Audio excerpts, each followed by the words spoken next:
pause real quick. Please cut this, Scott. I mentioned this dude was green, right? You did. You said his I believe, dark green skin. Okay, thank you. Time in. Oh, time back out real quick. Scott, please cut the part where I fuss at you about the keys. Thank you very much. Love you very much. Time in. Oh, I thought that was funny. I also thought that was funny. Scott, maybe cut this. I don't know if it's funny. Leave it in. Scott, if it's funny, leave it in. we're getting meta here. Universal rule is if it's funny, leave it in. Time in.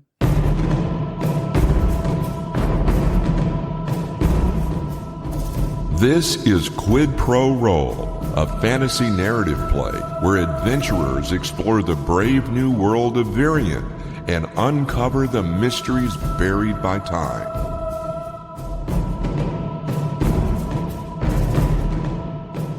Last time on Quid Pro Roll.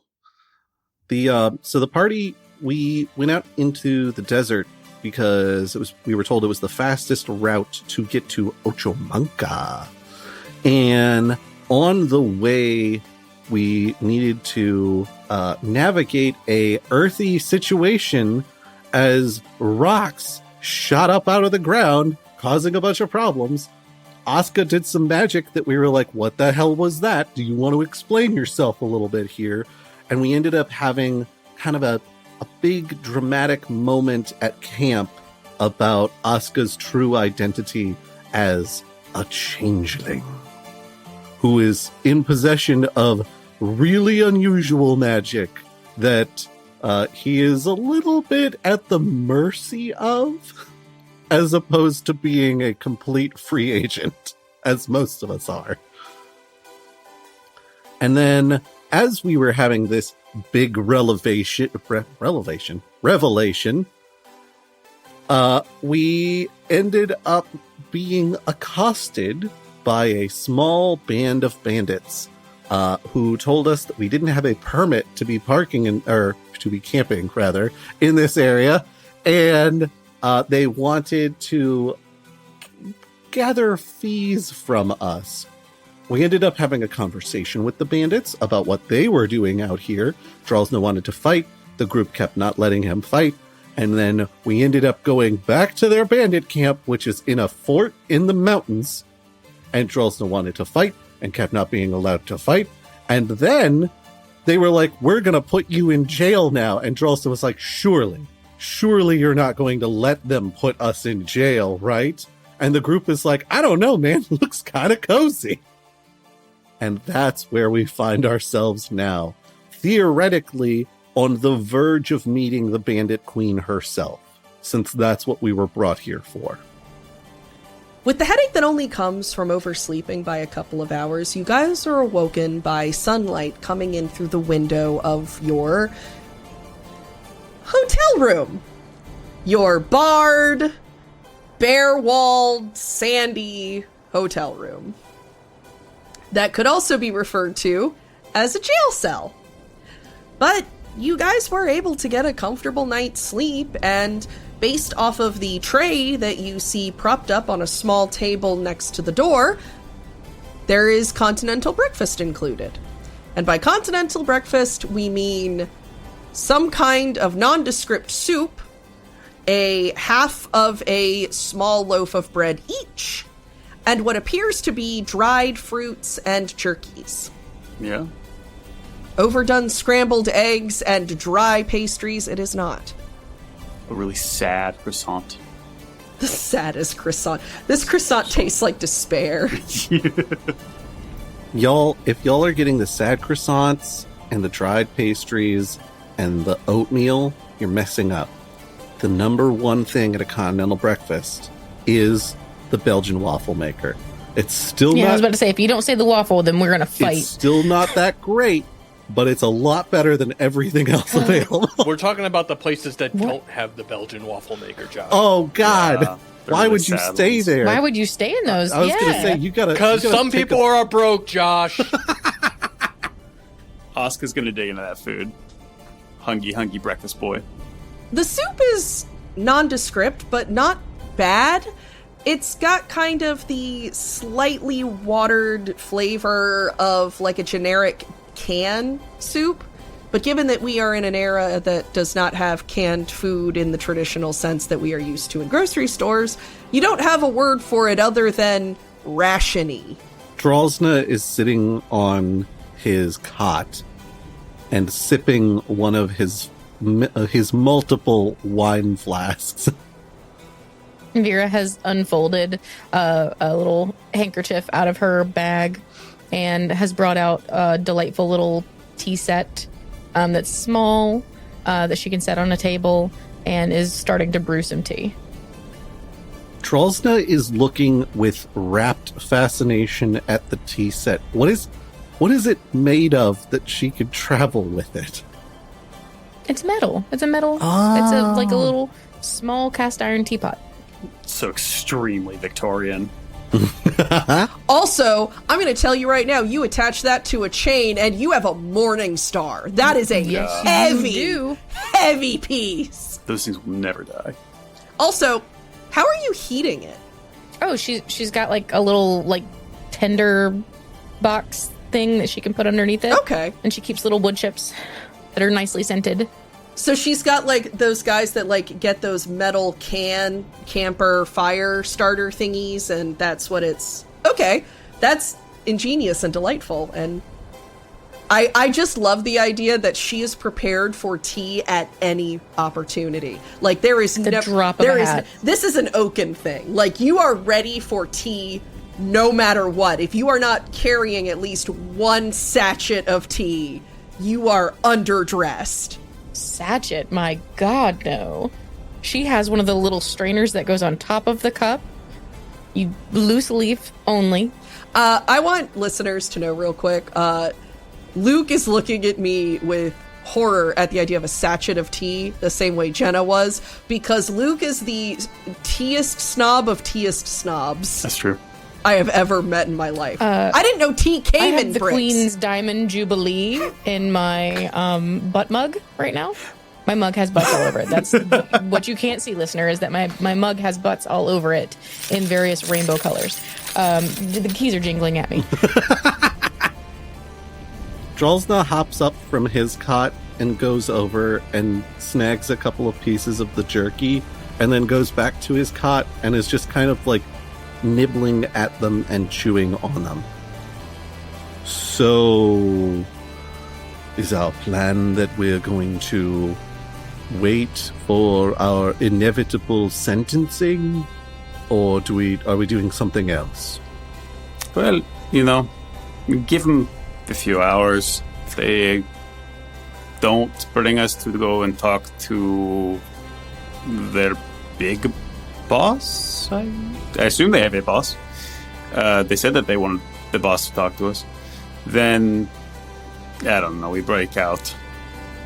Do something. Yeah, it's not going to take a few hours for me, because after my tea, I will need the facilities. Yeah. This needs a little help, and she gestures to her whole face. I don't see anything awry. Yeah. No, I just need to wash my face. I cannot go through the day without washing my face. Drolsna with like a small amount of dirt, that just like a small streak of it like across his cheek, and like dust has clearly collected around like his forehead and like near his eyes. It's like, I'm not sure I'm following what you're talking about. In fairness, you guys are in the desert. All of you are sandy. Greasy man. Oscar will pop a smaller canteen at his side. He's got like an actual water flask, but he's got like a secondary one that'll pop. And looking over his shoulder, double checking that nobody outside the cell is watching, he will slowly pull out with magic into the air some of this water. If you just need to wash your face, then I've got this. I do appreciate that. It is a whole routine. What, like with creams and stuff? Ooh, yes. Yeah. Absolutely. Are you sick? No. It's just, it's good for you to have a ritual in the morning, something to focus on. Check our Patreon for Vera's 10-step skincare routine. Okay. So you're not You're not hiding illness. I don't think so, no. What illness would I be hiding by washing my face? Well, not super common practice, but at the very least in Ilveria, if you've got certain diseases, they tend to do a number on your, skin complexion. And as such, you end up wearing a lot of powders and creams and things like that to make your face look like a people face instead of, whatever you've got going on. Vera gets so very uncomfortably close to Drolsna, puts her cheek right up in his eyes and is like, all right, take a look at this skin. Notice how you don't see a pore. I only understand the use and function of makeup as it pertains to making me look like other people. Understood. There's no makeup on this face. There's nothing. Oh. All right. Well, you have my respect. Thank you. As you guys are having conversations about skincare routines, which is not where I thought this conversation would go, you're able to have your tea and your breakfast and kind of recover from your trek thus far when you hear a loud key turning in a big iron lock and the door slowly opening to reveal what appears to be an orcish man of dark green skin with his long black hair pulled back into a braid. He kind of leans in, looks around and goes, I believe you have an appointment. Drolsna stretches up and then he tilts his neck each direction with little clicks and pops. And he goes, I think we can handle whatever you're going to throw at us. I was just going to escort you to the main hall. To talk with the big boss? Yes. Okay.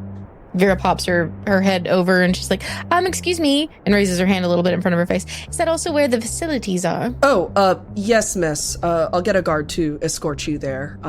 He's going to gesture, and a younger man, probably about 17, 18, just barely on the cusp of being an adult, kind of his bandit armor doesn't quite fit him. He's a little he's a little thin and wiry and scrawny, and he's gonna kind of run up and nod and hold his spear to the side. He kind of squares up his shoulders so that he looks intimidating, nods, and then gestures for you to follow him.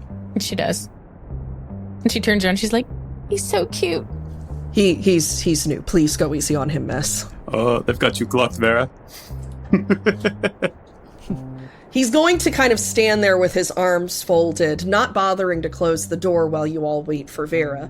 He kind of looks back and forth, and you can see that despite his sort of relaxed image that he's putting on, his shoulders are kind of tense and he's looking around as if he's prepared for anything. At any moment. He's expecting somebody to rappel down from the ceiling and throw a smoke bomb. Are you okay, friend? Oh, yes. I'm quite all right. It's been a long morning. Oscar will put a hand on his shoulder and give him a little soft pap as he walks out with him. Let's walk and talk. I'm unfortunately unable to move from this position until your compatriot returns. Oh. So we have to wait for her to do her entire skincare routine before we can leave. If she uses a basic travel routine, it'll take 15 minutes. How do you know that? As you look at this man, you realize that he too is poreless. Oscar will look back at Drolsna. Are we the barbarians? Is it us? He looks mildly offended for a moment. Drolsna caked in dust, little bits of skin moisture having collected around the edges of hairlines and things like that. I certainly don't think we're barbarians. I think of myself as rather sophisticated, in fact. Oh my god, we are the barbarians. As if he had timed it 1,000% correctly because he too maintains a similar routine. Vera returns with the scrawny guard about 15 minutes later. The guard still kind of holding up his shoulders and squaring up and trying to make himself look intimidating. Kind of like when you walk up on a cat and it puffs out all of its fur so it looks bigger. I think it's very important to note that this guy also now looks very polished. He does. Because Vera has washed his face as well. Vera is that mom that will like lick her thumb and like rub the schmutz off your face. I mean, she kind of is. Ew.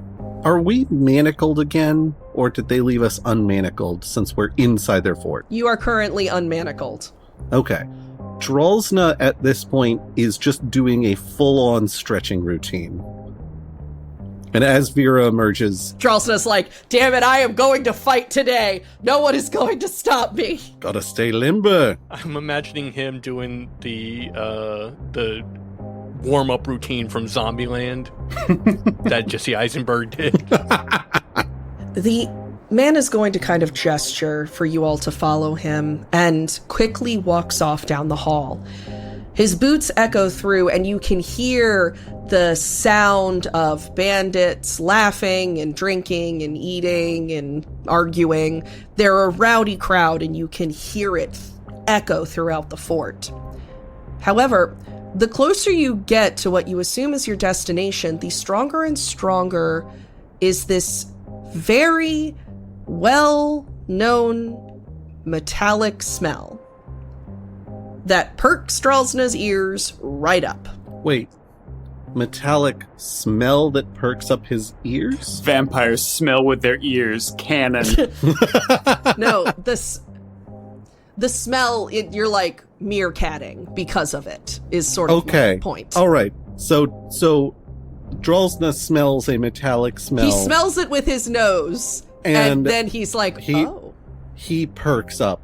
You Yes. could have said he perks up. When I you say could his have. ears perk up, you really mess with me. Drolsna has synesthesia. That's canon now. Drolsna straightens up and starts looking around. All right, things could get interesting. What is it, Scoob? What do you smell? Are you detecting... Scooby-Doo is a children's folklore character in this world, apparently. Mm-hmm. a great hunter who has unmasked many a villain? Do you detect that slight metallic tang to the air? Do I, GM? Roll for sniffs. +3. You do smell blood in the air. I don't like that. Don't like that at all. Excuse me, Mr. Bandit Man, sir? He's going to slowly turn. Diego, Diego, lovely to meet you. I'm Aska. what can I do for you? Why does it smell like blood? The boss is currently dealing with some disciplinary action. Oh. Slowly, statuesquely turns to Drolsna. Maybe this was a bad idea. Drolsna's got that twinkle in his eyes again. Excuse me, can we ask, what action caused the need for discipline? The boss can talk to you about it. She doesn't like me talking about it to strangers. Oh, good. Yeah, some of you guys give away too much information, by the way. Yes, I'm aware. And with that, he is going to open this large metal door, clearly reinforced from some war years and years gone. And you walk into this grand hall that looked like it at one point operated as some kind of feasting hall, but it's now sort of an armory and a warehouse. But there is an enormous throne that sits at the far end of the hall, A few stairs raise up to it, and though it has been rather crudely decorated with the flags and spears of a bandit camp, it's been cleaned and doesn't look gross. But what is gross is that there are a couple of bodies that are being unceremoniously piled in one of the corners. Fresh bodies. As you walk into the room, you see a small elven woman, about 4'5". Her leather armor, her tanned skin, and her blonde hair are almost like all kind of fading into each other as the same color. Her hair is pulled up into this bun, and with her foot on a guy's shoulder, she yanks out the short sword that she had plunged into the guy, and as he falls to the ground with a gurgle, she takes out a cloth and wipes it. She turns to you, sheaths the sword, and goes, "Oh, hi, yeah, one moment. Give me just a second." And she gestures for the other attending guards to drag the body away. She's wiping her hands as she walks towards you. "Hi, sorry about that. I thought I'd be done by the time you got in." Drosna looks appreciatively around the room and is like, "This is an efficient use of space." Well, you only have so much you can do when half the rooms in the ruin are ruinous. True, though if you were establishing a longer, stronger foothold, you could always remove the rubble and reinforce with wood or something else, but that's neither here nor there. I don't know how much you think bandits are good at looking at the future, but she's going to turn and walk up the stairs to the throne and plop down, crossing one leg over another and then leaning forward. "What can I do you for?" We would like to leave? "Well, I can permit that, but I do need to know what you were doing in my desert." Drosna looks askance with, like, open mouth, narrowed eye, like, "What do you mean? We would like to... If we would like to leave, we should have done that in the first place." We would like to leave without having to hurt or kill anybody.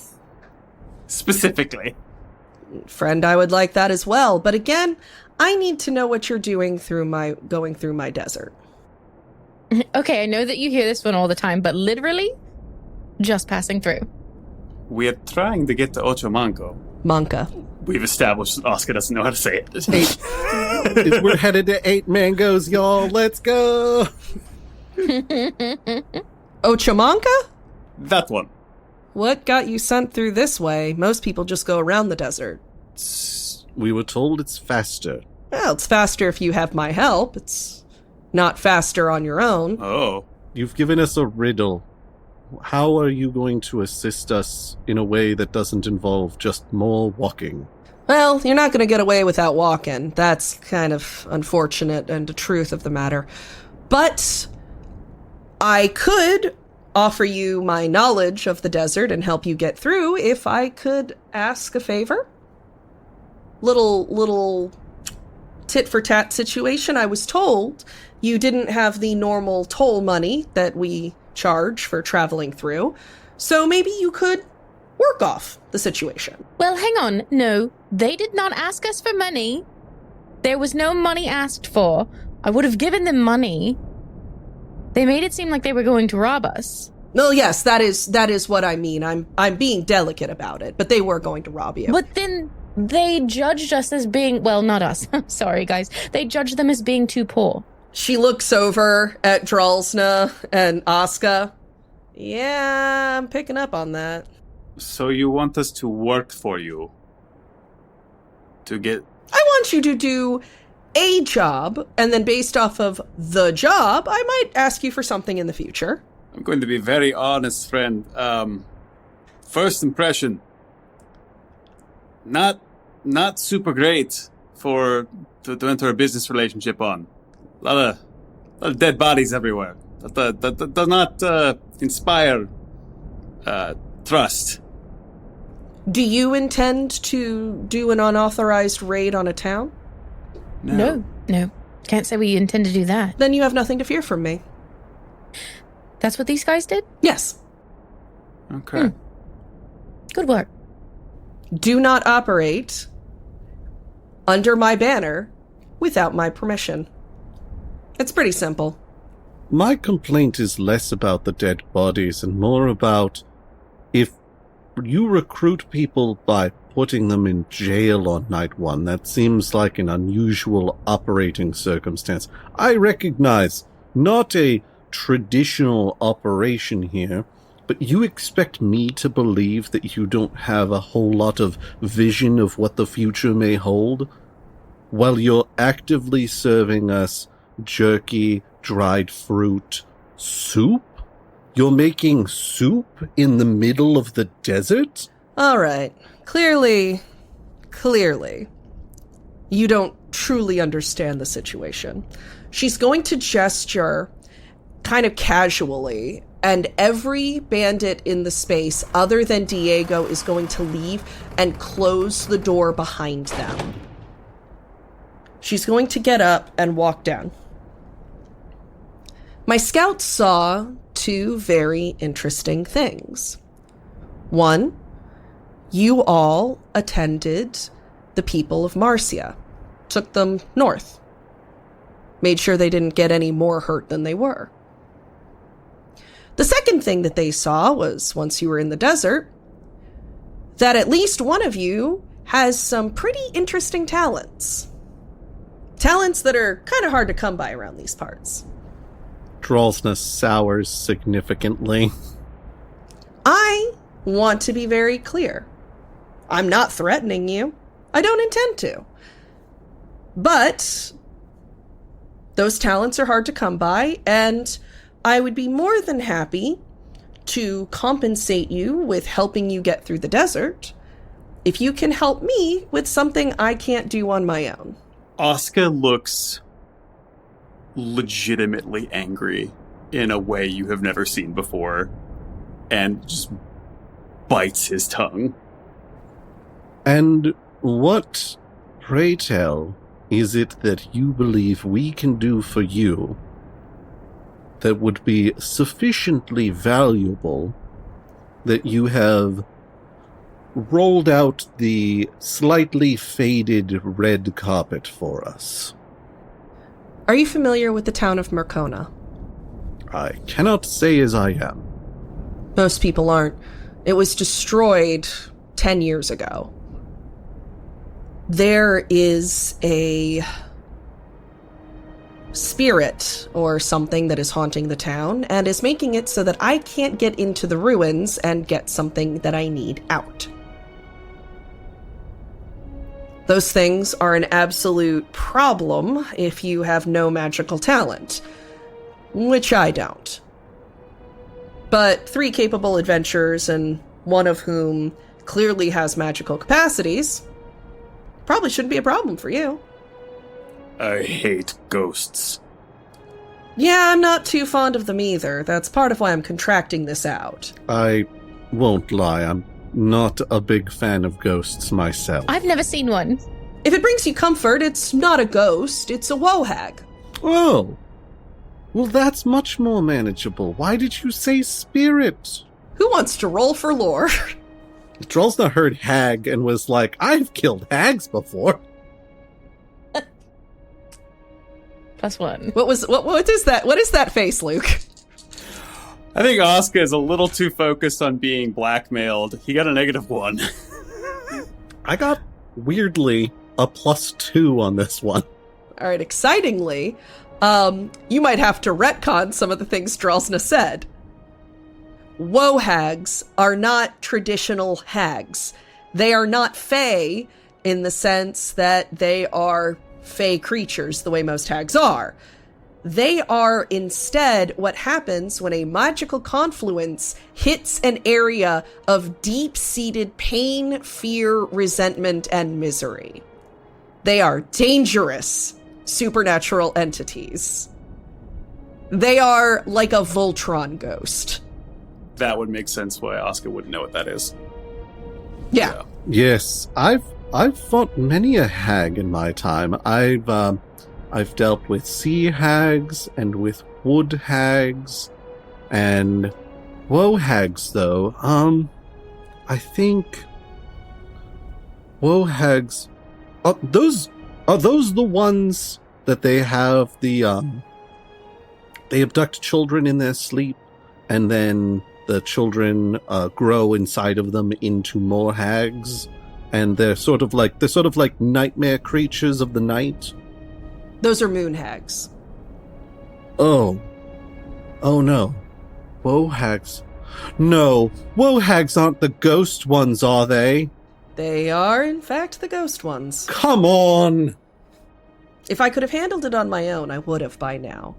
I just need you to go in, get something from the ruins of Mercona, and then bring it back. You don't even have to fight the wohag if you get around it. So, Why do you need this thing from Mercona? dangerous question to ask. Oh, I don't go on a mission for anyone unless I know why. There are some artifacts that once belonged to me, and I would like them back. Okay. What is your name, friend? Kellyanne. Bandit Queen, Southern Scourge, God, what was it? Hag of the Desert. She starts counting on her hands. That one lady that took all my stuff. That rude elven girl. Wait, hey, you punched my dad. I've got others, but Kellyanne. Kellyanne is the name. I believe the person we talked to that recounted his encounter with you referred to you as that wretched woman. Oh, that's not like... A lot of people are that wretched woman. I mean, you break up with a salty enough person and then you become that wretched woman. That's not like a name. Oh, I've been that wretched woman for so many people. She's right, honestly. Yeah, that wretched woman's not like a title. Like, if you have a whole room full of women and you say, hey, that wretched woman, we're all gonna turn around. Yeah, she is correct. I cannot say that I'm in the habit of surrounding myself with women and then referring to them as wretched. So, I don't know if that's a me problem or what, but... You hear cut from Callian kind of a... So... Trolls will get no bitches. Maidenless. So, we assist you by retrieving this object. We do not need to fight the hag unless we have to. And in turn, you give us vague assistance through the desert? I know a passage through the desert that is going to be significantly less hot, significantly less walking, and significantly less encounters with some of the nastier things that live in this desert. I have an addendum. All right, what's the addendum? You and your men forget what you saw me do. That's already happening. You'll be comforted to know that the scout that saw you was Diego, and Diego has only told me. Look, this favor is strictly off the books, as is any information I have that led me to ask you for it. As far as any of my men know, you are contractors. I don't want them knowing about you doing this, and I know that the word of a bandit means very little, but you can trust your secret with me. A quick question, actually, that's been rattling around inside my head since we started this conversation. What precisely did you see our dear traveling companion do? Drosna turns to Diego. Diego kind of crosses his arms and shrugs and looks over at Kellyanne. You channeled something that wasn't a traditional invocation. It was like channeling the sky. Drosna, scrunches up his face a little bit. Yes, very interesting. Look, I'm not one of the holy warriors of the Sun Church, all right? I don't care what you worship, what you do. When I am bringing this up, it is exclusively me telling you I could use your help because you can do something other people can't. I don't care. I truly don't. And if I was going to report you to someone, I would have to expose myself.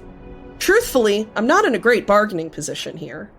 So I'm leveraging the thing I have, which is a passage that only I know about. This isn't a threat. If I was threatening you, I'd be a lot less cordial about it. So you're saying if we say no, you'll just let us go and go our own way through the desert? More or less. But I'm certainly not going to offer you any kind of help going forward. Right, more or less. What does that mean? You walk out of here, you get escorted out of my camp, and don't come anywhere close to my camp again. Okay. I know you don't know where you are, so you'll pretty much just wander lost through the desert. Probably, honestly. Hey, did you send those supplies to Ravona? Oh, what? Who, me? Why would I send supplies? I'm an evil bandit killer. Okay, but did you do it because those people needed it, or did you do it... I'm an evil killer bandit. All right, but did you do it because those people needed help, or did you do it to sow discord in the town? Did I do it to sow discord in the town? Well, if I did send supplies, which you can't prove I did, and they made their way to the town, which you can't prove that it did, then it would probably be because I am not unfamiliar with their plight. Theoretically. Okay, and since we're working in theoreticals, if someone were to show up here from the town, what would happen to them? Depends entirely on, theoretically, what they want to do. If they're here because they want to join, that's a different conversation than if they're here because they want to claim the bounty on my head. Desperate people do desperate things, and shockingly, I don't often trust the desperate. That's fair. What if they are just looking for, I don't know, resources? That'll be more of a conversation. I only, theoretically, could spare what my men could spare. Robbing merchants only does but so much. Okay. Before we accept this, have your scouts been to Marcia? Yes, So you know what happened. I do. So I think you can guess why they're trying to get to Ochomanca. I didn't connect those dots at all. I assumed you were adventurers, and Marcia happened to be one of the places you passed through. That is spreading. Weird stuff like that has been happening in more places, I've noticed. My scouts have seen it. Especially that incident the other night. Yes. And we're trying to get to Ochomanca to find answers to that, so it does not keep happening. So, if we do this for you, and you give us your information, can you guarantee for me just how much faster your path is? From you wandering blindly in the desert? Almost infinitely. If you have a halfway decent map and a halfway decent sense of direction, I could probably shave a couple weeks off. Weeks? God, this place is much denser than I anticipated. I wouldn't be offering this if it wasn't significant. Look, I don't intend to get something for nothing. If I thought the information would be useful to you, then that is what I have to leverage. I won't lie. I need you to go to Mercona. It would help me a great deal. This is a two-part job. You want artifacts, and you want the Wohag dead. I'm apathetic to the death of the Wohag. Mercona is a graveyard. Mercona is going to stay a graveyard. All I care about is getting some of my artifacts out. What if we found a way to make the Wohag dead? Would that not be worth you sweetening the pot? Now we're in negotiations, it seems. We are no longer asking for clarifying information. Well, I like to know exactly what's on the table before making any commitments. I'm not entirely certain the Wohag doesn't deserve to be there. Everything that happened in Mercona. Vera has perked up. Wohags are made from misery. And that place had a lot of it. All of a sudden and all at once. I can't imagine that it's far from what's going to happen to Marcia. And what happened? Something bad that I'm not going into. Okay. But I can tell you that the only danger that remains there is the Wohag and any other critters that have decided to take up residence. There are no people there. Not anymore. What are the artifacts you want? She's going to pull out a small slip of paper that is folded out of her pocket and hands it. They're written here. Don't open it until you've left. Okay. Oscar will take it and put it in his pack. It'll be south of this mountain. The ruins of Mercona. Diego will mark it on your map. Okay. If we do all this, I ask you consider throwing horses into the deal. If I find some, I'll let you know. Okay. I don't know how often you think they come tromping through this desert, but oftentimes when they are, they're the only way a person can get out without starving or dying of thirst. So generally I don't take those. You can't really have a legacy as a terrifying bandit queen if occasionally people don't survive to talk about you. Okay. If you find a large draft horse going by Mr. Clippy, though, hold on to him. He's a good horse. Yeah, I'll keep that in mind. Mr. Clippy? We love Mr. Clippy in this house.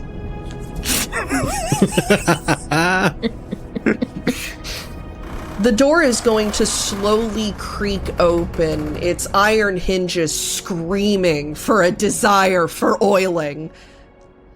You're going to see another couple of huge armored men walk in, and that would appear to be my next appointment. Talk to Diego for anything you need, and I look forward to seeing you return.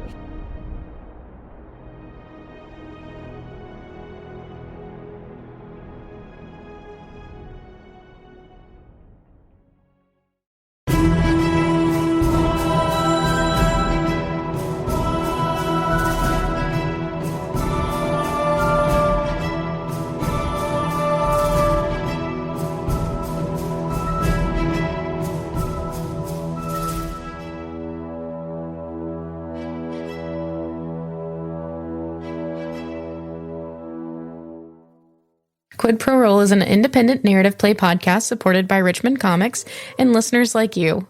Our audio editing and sound design is provided by Scott Moore. Our soundtrack design is by Scott Moore and Gabriel Perez. Our GM and world builder is Alex Smith. Aska Volkart is played by Luke Davis. Vera is played by me, Jenna Garrett. And Dralsna DiPiatra is played by Josh Maltby. Links to our cast and crew's socials as well as our Patreon page can be found in our show notes.